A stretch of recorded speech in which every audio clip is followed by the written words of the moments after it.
All right, so get this. For today's deep dive, you guys sent us a collection of letters. Oh, wow. Over 200 of them. Seriously. Written by a spiritual teacher named Ramchandra to his disciple Raghavendra Rao.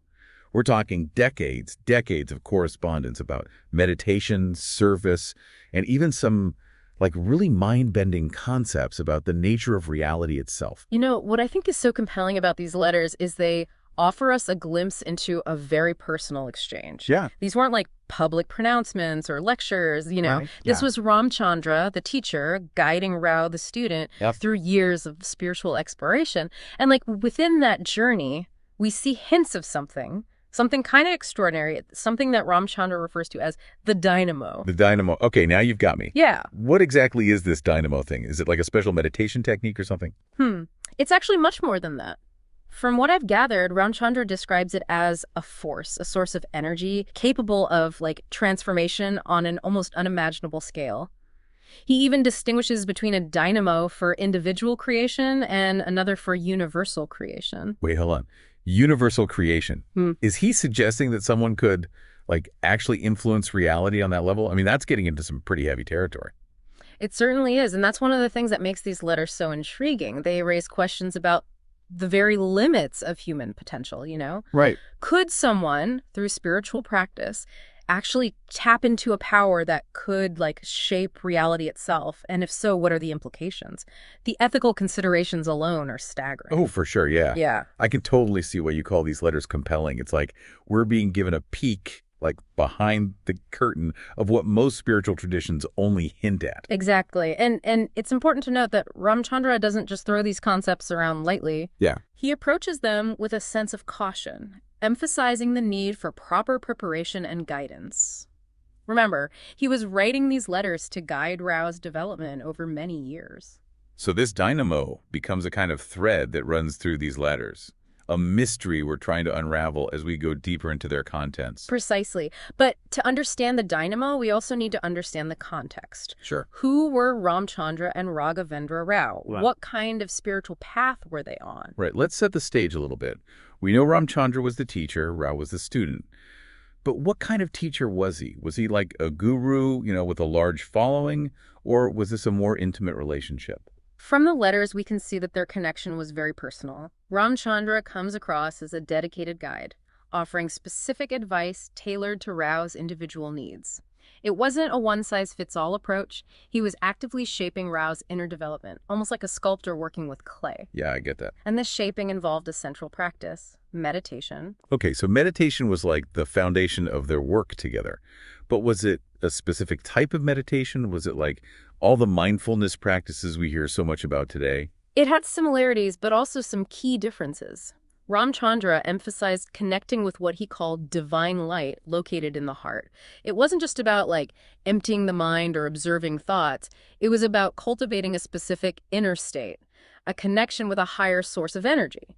Interesting. So it was less about analyzing your thoughts and more about shifting your focus to something beyond, like the thinking mind. Yes, and this is where we start to see hints of that dynamo concept creeping in. Remember, Ramchandra believed in the possibility of transforming energy, not just on a personal level, but potentially on a much grander scale.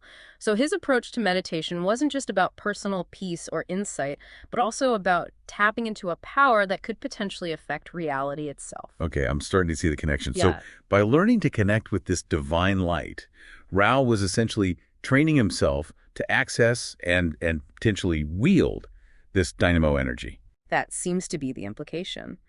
But Ramchandra was careful to emphasize that this wasn't about gaining power in a worldly sense, Yeah. It was about aligning oneself with a higher purpose, a force of creation that operated according to divine will. And that's where this concept of fanayat comes in, right? Right. This idea of dissolving the ego, surrendering to something greater. Exactly. Fanayat, which essentially means annihilation or dissolution of the self, was a central theme in Ramchandra's teachings.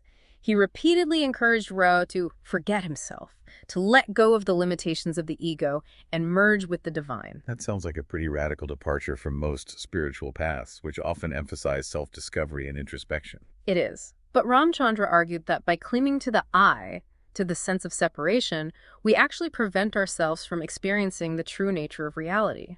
It's only by letting go, by surrendering to something larger than ourselves, that we can truly tap into the potential he was pointing towards. So to even approach this dynamo, you first have to undergo a fundamental shift in your understanding of who you are. Precisely. And that's where the relationship between Ramchandra and Rao gets really fascinating. He Yeah. wasn't just teaching concepts, he was actively guiding Rao's inner transformation through these letters. He talks about transmitting energy, removing complexities from Rao's system, even influencing his state of being from afar. Whoa, are we talking about some kind of like psychic ability here? Mm. Could he actually affect Rao's consciousness through these letters? It's hard to say for sure, but Ramchandra certainly believed it was possible. He saw the teacher-student relationship as a powerful, energetic connection capable of facilitating deep inner changes. All right, so we've got this dynamo mystery, this radical concept of fanayat, and a teacher who claims to be able to shape his students' consciousness from afar. Yeah. I'm hooked.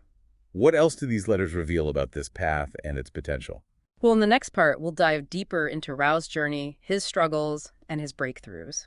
We'll also explore how Ramchandra envisioned sharing these teachings with the world through the creation of Sri Ramchandra Mission. Sounds like we're just scratching the surface here. Can't wait to see where this deep dive takes us next. Yeah. We left off talking about transmitting something tangible through these letters. We've got this mystery of the dynamo, right? And a teacher guiding his student towards this radical dissolution of self, thanayat, as it's called.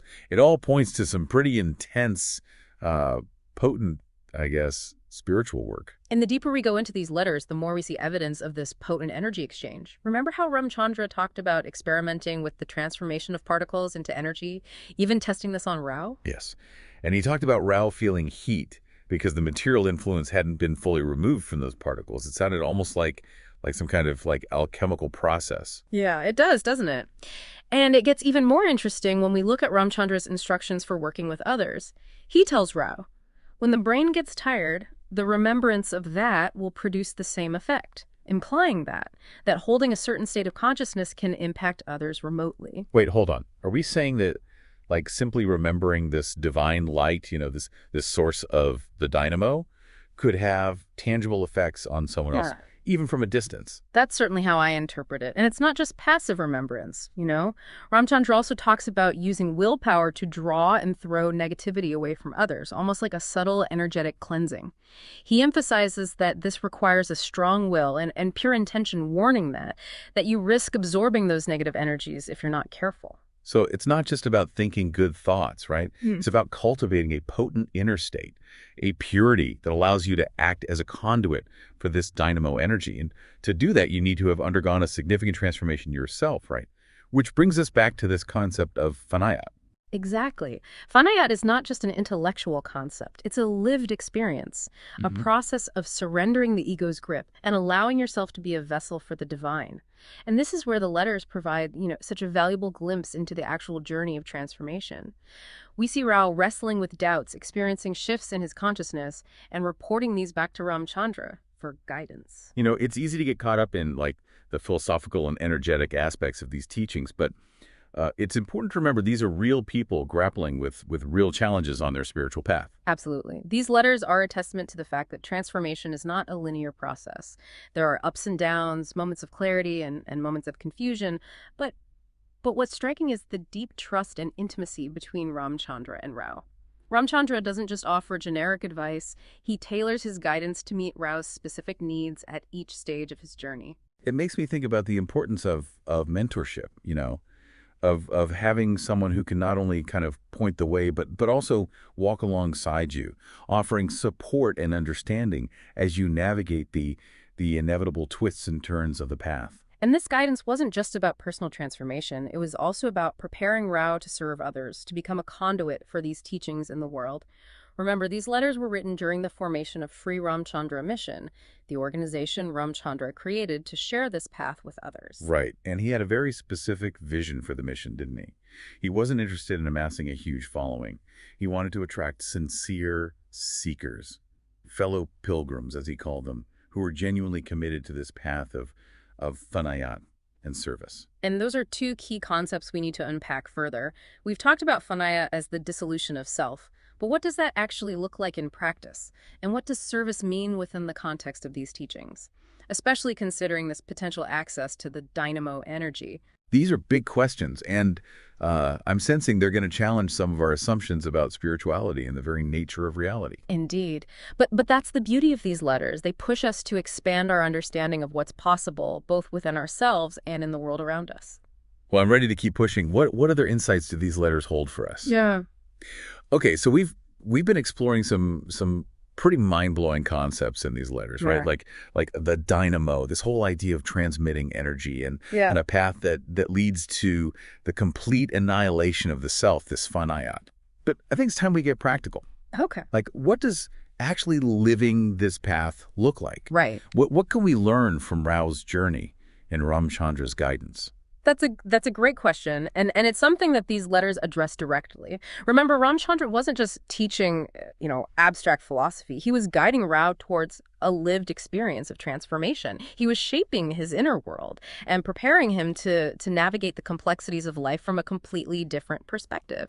So it wasn't just about, sitting in meditation and connecting with this divine light. Right. There was more to it than that. Absolutely.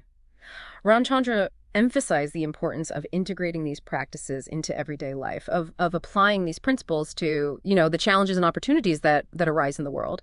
He saw the path as a constant process of refinement, of shedding limiting beliefs and habits and allowing the divine to flow through like every action and interaction. And how did he guide Rao to do that? Did he give him like specific instructions or practices to follow? He did, and those instructions often revolved around cultivating a certain quality of attention, a constant remembrance of the divine. Remember that passage we talked about earlier? Yeah. Where he said, when the brain gets tired, the remembrance of that will produce the same effect. Yeah. He was pointing to the power of aligning your consciousness with this higher source of energy, even amidst the busyness of daily life. So it's not just about like formal meditation. It's about bringing that meditative awareness, that connection to the divine light into every aspect of your experience. Exactly. And this remembrance, this alignment has a ripple effect. Ramchandra believed that it could positively influence others, even at a distance.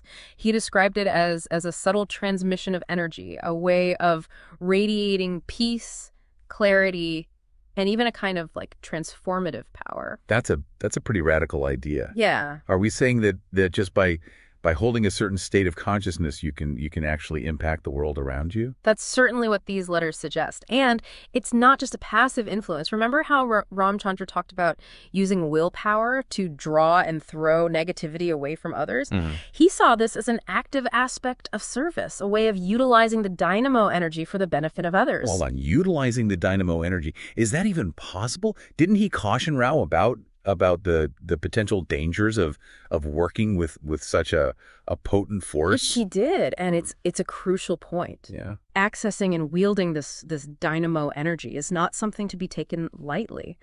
Ramchandra stressed the importance of purity, of intention, of aligning your will with the divine will. Otherwise, you risk amplifying your own ego desires and causing harm rather than good. So it's not about gaining like personal power. Right. It's about becoming a conduit for a higher force, a force that operates according to a different set of principles. Precisely. And that's where this concept of Phanaya becomes so essential. It's not just about dissolving the ego for your own liberation. It's about creating space for the divine to flow through you, to act through you, without the interference of your own limited desires and agendas. Like becoming an instrument in the hands of a master musician.